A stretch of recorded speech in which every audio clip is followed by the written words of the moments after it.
ऐसा लग सकता है कि हमारा ग्रह लगभग पूरी तरह से आबाद है, हालांकि ये बिल्कुल भी सच नहीं है। कम से कम 10 ऐसी अविश्वसनीय जगहें हैं जहां इंसानों को 200 और यहां तक कि 300 साल पहले भी देखा गया था। साथ ही ऐसे क्षेत्र भी हैं जहां आज तक किसी इंसान ने कदम नहीं रखा है। और आज के एपिसोड में आप दुनिया की सबसे सुनसान जगहों को देखेंगे जहां हवाई जहाज से भी नहीं पहुंचा जा सकता। ये क्षेत्र कम से कम 14 अमेज़ोनियन जनजातियों का घर है, जिनसे कभी संपर्क नहीं किया गया। दुनिया के सबसे दूरस्थ स्थानों में से एक है, मुख्यतः इसलिए क्योंकि सरकार ने इसे इसी तरह बनाए रखने का विकल्प चुना है। लगभग 2000 स्वदेशी लोग ब्राजीलियाई राज्य से पूरी तरह स्वतंत्र रहते हैं। जनजाति के अलगाव में रहने के अधिकार की रक्षा संघीय एजेंसी द्वारा की जाती है, जिसमें विशेष बल उन्हें बाहरी खतरों से बचाने के लिए सीमाओं पर गश्त करते हैं। घने वर्षावनों और विषैले सांपों से भरे होने के कारण लोग लंबे समय से हवारी घाटी से दूर रहे हैं। धरती पर यह अनोखा क्षेत्र कई रहस्यों को समेटे हुए है। उदाहरण के लिए 60 के दशक में इस अशांत क्षेत्र में जाने वाले वैज्ञानिकों के समूह का भाग्य अभी भी अज्ञात है। कठिन भूभाग, खतरनाक जानवर और बाहरी दुनिया से पूरी तरह से संवादहीनता ने हिवारी को मानचित्र पर एक बड़ा काला धब्बा बना दिया है। खतरनाक वन्यजीवों के साथ साथ उबड़ खाबड़ भूभाग से होकर गुजरने की चुनौतियों ने एक ऐसा वातावरण बनाया है जो खतरनाक और अलग थलग दोनों है। पिटकैर्न द्वीप एक सुदूर क्षेत्र है जो पहले ब्रिटेन का हिस्सा था, लेकिन ये बहुत कम संभावना है कि खुद ब्रिटिश लोग इस द्वीप के बारे में बहुत कुछ जानते हों, अगर कुछ जानते भी हों। प्रशांत महासागर के विशाल भाग में स्थित इन द्वीपों में से केवल एक पर ही लोग रहते हैं और उन तक पहुंचना बहुत ही चुनौतीपूर्ण है। केवल कुछ ही मालवाहक और यात्री जहाज ही वहां पहुंच पाते हैं, जिनमें पर्यटक सवार होते हैं। जो कुछ पर्यटक पिटकैर्न पहुंचने में सफल होते हैं, वे हर वर्ष द्वीप की आय में महत्वपूर्ण योगदान देते हैं। यहाँ होटल, दूतावास या कार्यालय नहीं है, पर स्थानीय लोग पर्यटकों का अपने घरों में स्वागत कर उनकी जरूरतें पूरी करने में खुश रहते हैं। इसके अलावा यहाँ कई इमारतें हैं जो विशेष रूप से आगंतुकों के लिए बनाई गई हैं। पिटकैर्न उन सभी यात्रियों के लिए एक आवश्यक गंतव्य है जो वास्तविक चुनौती की तलाश में हैं और एक अद्वितीय और आकर्षक स्थान की खोज करना चाहते हैं।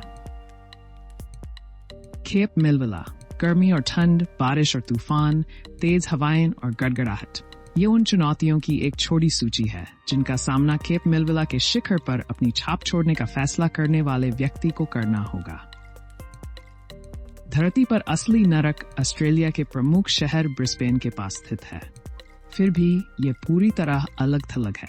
खतरनाक शिकारियों से भरे घने जंगल की वजह से वहां पैदल जाना संभव नहीं है। इसके अतिरिक्त यहाँ बार बार आने वाले तूफानों और बवंडर के कारण हेलीकॉप्टर भी वहां नहीं पहुंच सकते। केप यॉर्क को ऑस्ट्रेलिया के सबसे उत्तरी बिंदु के रूप में जाना जाता है। यह एक छोटा सा केप है जिसकी प्रति किलोमीटर आबादी 0 है, मुख्य रूप से सभ्यता से इसकी अत्यधिक दूरी के कारण। कोई भी व्यक्ति प्रतिदिन निकटतम शहर केर्न्स तक यात्रा नहीं करना चाहेगा, क्योंकि ऐसी यात्रा में 28 घंटे तक का समय लग जाएगा। ये मानते हुए कि साहसिक यात्री के पास 4 पहिया ड्राइव SUV थी, ये देखते हुए कि सड़क बहुत चुनौतीपूर्ण और कठिन मार्ग से गुजरती है। यॉर्क मगरमच्छों का भी पसंदीदा स्थान है, जिन्होंने इस सुरम्य अंतरीप को अपने प्रजनन स्थल के रूप में चुना है। नामुली पर्वत, मनुष्य लंबे समय से दुनिया की सबसे ऊंची चोटी एवरेस्ट पर चढ़ने में सक्षम है। हालांकि अब तक वह विदेशी और हमेशा गर्म रहने वाले मोजाम्बिक में एक छोटी सी पहाड़ी पर चढ़ने में विफल रहा है। वहां तथाकथित नामुली पर्वत है, जिनका आकार अद्भुत है। ऐसा लगता है जैसे सैकड़ों चाकुओं ने पत्थर को काट दिया हो, जिससे पत्थर पर गहरे घाव हो गए हों। हजारों तस्वीरें इस रहस्यमयी जगह को कैद करती हैं। हालांकि पूरी दुनिया में किसी ने भी इस रास्ते को अंत तक ले जाने की हिम्मत नहीं की है। यहाँ तक कि अत्याधुनिक उपकरण भी इसकी अविश्वसनीय रूप से खड़ी ढलानों का सामना नहीं कर सकते। इसलिए 21वीं सदी में भी नामुली एक अभेद्य किला बना हुआ है, जिस पर पहले कभी किसी ने पैर नहीं रखा। यही कारण है कि यहाँ की प्रकृति इतनी शुद्ध है।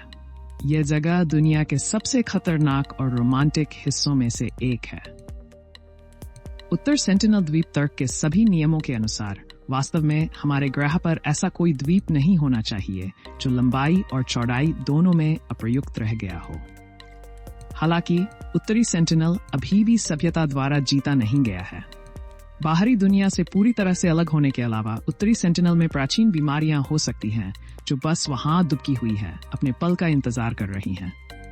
ये द्वीप निर्जन नहीं है, बल्कि यहाँ बहुत ही आदिम लोग रहते हैं जो अपने बच्चों को भी खा जाते हैं, स्पष्ट भाषा नहीं जानते और दुष्ट आत्माओं की पूजा करते हैं। वैज्ञानिक यात्री इस जगह से बचते हैं। अब तक उत्तरी सेंटिनल द्वीप तक पहुंचने के लिए कोई प्रयास नहीं किया गया है।